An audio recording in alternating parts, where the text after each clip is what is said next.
Hello again, good people. Dr. Brad Miller here on the To Be Encouraged podcast with Bishop Julius C. Trimble. This is the podcast where we look to offer an encouraging word to an often discouraged world from the man who says that his mission in life is to encourage 2 million people. So, Bishop Trimble, welcome to our conversation where we're going to try to encourage some people listening to our voices, even at a time when there is a war going on. So, how you doing, my friend? Doing great. Marvin Gaye, the great R&B singer, soul singer, said in one of the lyrics of his song, "What's going on is war is not the answer." Oh my Uh, gosh.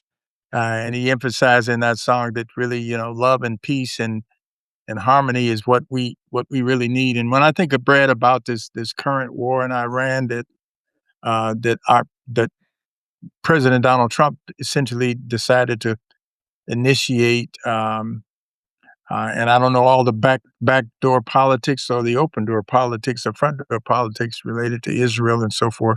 Nonetheless, we do know that there was a tremendous amount of bombing initiated by the United States um, against Iran, and most recently that the hearing the news a few days ago about a missile strike on a school Yes. that killed Oh, over horrible. 100 girls. So war is just a terrible thing, Brad. And just to talk about that in the context of how do we encourage each other and what should we be praying about, I think it's appropriate for us to have that conversation. Yeah. Well, let's just kind of start where it started for me, at least. What was your kind of your visceral gut level reaction when you first heard that after all the talk about this building up to a war, it actually happened, and we actually, with really no provocation that I could see, we started, bombing Iran. What was your first level in your heart and in your gut when you heard about this? Well, it seems like I used to think it wasn't true, but I'm convinced that there's always, for a certain portion of the population and people in power, an insatiable appetite to be in violent conflict with others. Mm, So yes. I think maybe it's part of our geopolitical history. But is this about controlling oil? Is this about regime changes? And is this about we're supposed to be saving lives by destroying lives? Yeah. But I've said something before that whatever bombs drop, whether they're in Ukraine or in Gaza or in Congo or Somalia or Sudan, whenever bombs drop, children die, Yes. and no one has refuted that point from me. Martin Luther King Jr. and I think others have said this since then is we have smart bombs, but dumb Oh, policy. wow. Yeah, so, yeah. Wow. Wow. What a powerful thing. I had not heard that for a long time, but how applicable to the situation we're in. I know I just had just my own feeling was just a sickening, visceral, almost, almost sick to my stomach feeling when I heard about this. And I just kind of held feeling that, there is evil in the world. I just felt like that. I just had that feeling. And so Yeah. I needed to You heard th go. you heard that you heard that saying, Brad, about self-fulfilling prophecy? Oh, I yeah. when Pete Hegg said, or whoever decided, said, "We are now gonna call it the Department of War," Oh my 'cause gosh. that's what it was called when George Sure. Washington was president, the Department of War. I said, "Okay." Here I we said, go. "I Here we bet your go. bottom dollar that within 12 Oh, months we'll be at war," man, I heard and sure enough. I felt the same way. And so we are in the middle of it. As you said, when war happens, a lot of things get broken, buildings get destroyed, but mostly people are destroyed, and always innocents are destroyed as well. And the supposedly what they sometimes call collateral damage, which I hate that term because we're Mhm. talking about real human life. And not only, you mentioned about the bombing of a school with children in it and other people involved. But, we lost our own, service people, Yes. and we've got a bunch of Yeah. people, a dozen or more of our own people who've been I United think that States. number was, yeah, as of, yesterday, it was up to 13, Yeah, and that's the ones that we're acknowledging. and many, many, many more, like, well over 100 injured and so on, Injured, yeah, and I yeah, got a yeah. feeling those numbers, uh, are conservative, that we've got more people injured and just, Mm. that type of thing, so but that's your You know, feelings. yeah, we're I'm both sorry. United Methodist, Brad, and here's some of what we say in our book of resolutions as well as our social principles. We say that the church deplores war and all other forms of violent conflict and urges the peaceful settlement of all disputes. We yearn for the day when there will be no more war and people will live together in peace and justice. We reject the use of war as an instrument of foreign policy and insist that every peaceful diplomatic means of resolution be exhausted before the start of armed conflicts. So, my question is, do we really believe that every effort of peaceful settlement has been, extended? Because if it's about Iran not having a nuclear weapon, which they a year ago they said they'd already bombed and Right. destroyed the. Obliterate 'em was the word that was used, Yeah, obliterated. yeah. So what are we to believe? Some people say, Well, is this about something other than the war? Is it about just controlling of land? Is it about you know well, I think there was people argue that the wishes of another country?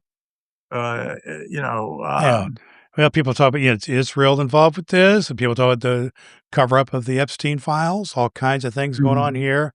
mm, But what we do know, I think, what you said there about all options being looking into before war is a last resort.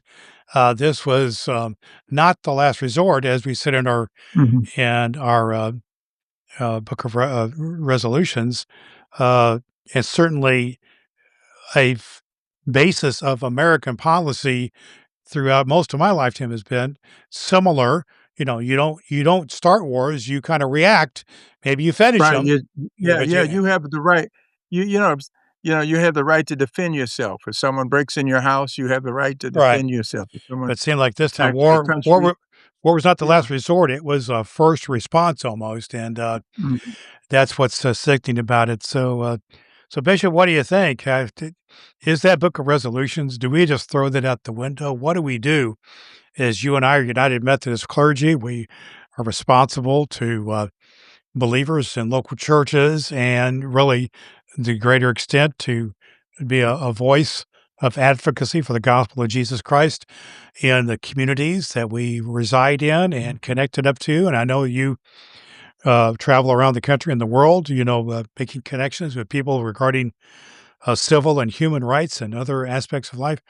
What do we say? Are we throwing out the book of resolutions? What are we doing here? What's going on? What's your take on Well, this? I will admit that this has been something I've really been deeply prayerful about, particularly because we're in the Lenten season leading Yeah, up to right. the death and resurrection, the passion of Christ.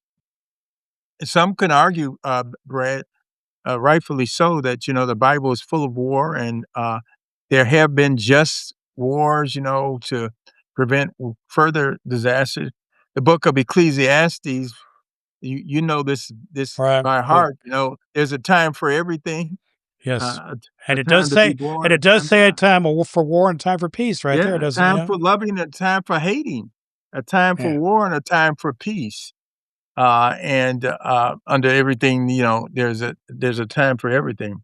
But the Paul says in the book of Romans, if possible, to the best of your ability, listen to this, if possible, to the best of our ability, we should live at peace with all people. I think that's a pretty strong theological and I would call it a good foundational statement for a democratic a government that really wants to be a world leader in terms of doing the just and right thing. If possible, to the best of your ability, live at peace with all people. Mhm. Now, And I think some people some would argue argue, some would argue that we have done everything. I don't think I would argue that, but some people are Mhm. arguing if possible. Well, it's not possible, so on, they might say. But, how do we come to terms with this? We've got what the Ecclesiastes says in the Old Testament, and, my wife's been reading the Old Testament here recently, and she was saying to me, "Wow, there's all these stories of death and destruction and war in the Old Testament," and there's a lot of that, of course. And then we Mhm. have words of Paul and, of course, Jesus, and we have, "Blessed are the peacemakers," from the Beatitudes. Uh how do we come to terms with the biblical text here in terms of applying it to this situation that we're in war right now? I think we need to still hold on to hope and that the aspirational nature of God's will being done. The prophet Isaiah says that God will judge between nations. And it's an aspirational passage when you read Isaiah 2:4, because it predicts, that eventually they will beat their swords into plowshares, their spears into pruning hooks. Then Right. it says, nation will not take up sword against nation and study war no more. Hmm. That's a very aspect, but the prophet is saying that the will of God is not that we destroy each other. An eye for an eye. Where does that leave us, Brad? It leaves us Which all blind. le but there's both of us blind, but that's what That's it leaves right, us. Yeah. and so I think even in the Old Testament, while the nation, the notion of conquering and being delivered to the promised land, it seems like a circuitous route through a lot of death and destruction. But Jesus is pretty consistent, I think, around. He says, "Say I say to you, love your enemies, not and pray for those who harass you, those who hate you." So Mhm. Jesus kind of brings us around and says, "Yes, all of this war and destruction, but I have not come that you do war." Jesus said, "I've come that you might have life, have it more abundantly." Sure. So, I'm a stickler for the Sermon on the Mount when Jesus says, "Blessed are the peacemakers, for they shall be called the children of God." So, I would argue, Brad, that we can't really be the children of God and be proponents of war. And hear me now, I have a number of family members, and I bet you do too, who have served in the military, some who are in it. My son-in-law is an Air Force veteran. My brother, retired Army, reservist. So I know I had uncles who served in the military, Yeah. so I've I Yeah. I'm not against the soldiers who Sure. because they promised to protect the Constitution, Brad, but I don't think that Right. all of the actions that our president has taken Well, have I think little to do with protecting the I Constitution, think what you're talking about is upholding the here is real Constitution. life, real people are being affected by this. I have a nephew who serves on an aircraft carrier that is maybe deployed to that part of the world, and he's standing by waiting for that word one way or another. And that makes it very real to me and to all of us. And you said I forget who it was Al Green who says war is not the answer. Who was that? Yeah. Who was it? Marvin Gaye. Marvin Gaye. Marvin Marvin Gaye. Gaye. Uh, Marvin Gaye, one of my favorites from back in the early '70s. Yeah. War is not Yeah, the war is answer, not the answer. but And, but apparently Jesus is the answer from what you said a minute ago. oh, So, Jesus is the answer. but how, how Someone said I don't know who said this quote, "We teach what we most need to learn." And, we, we've said this before too, we can't proclaim that we love God, whom we have not seen, and yet we hate our neighbors who we see every day, or we hate our neighbors because their skin color is different, or they speak a different language, or they don't worship to the same God or to God the same way that we do. And we somehow decide, well, these folks, deserve to be destroyed. Now, I am not, I'm pro Israel being able to defend itself. I'm pro the United States being able to defend itself, and I would certainly not support any nation or people who says that another nation or another group of people, wishes death upon them. sure, So I like to quote it, I think we stay in the safe zone as followers of Jesus when we quote Jesus who says, blessed are the peacemakers, for they should be called the children of God. And we are the children of God because that's who God has called us to be. But that means we must really invest in the work of reconciliation, the work of respectful conversation. Was it? I think John Wesley said we need not all think alike, but we could love alike. Hmm. And so Well, maybe I'm being Pollyannish or whatever they call it, well, don't I idealist. think maybe we need a little bit of a higher vision, a higher calling that some may call Pollyannish, but I think we need a greater vision, a bigger vision.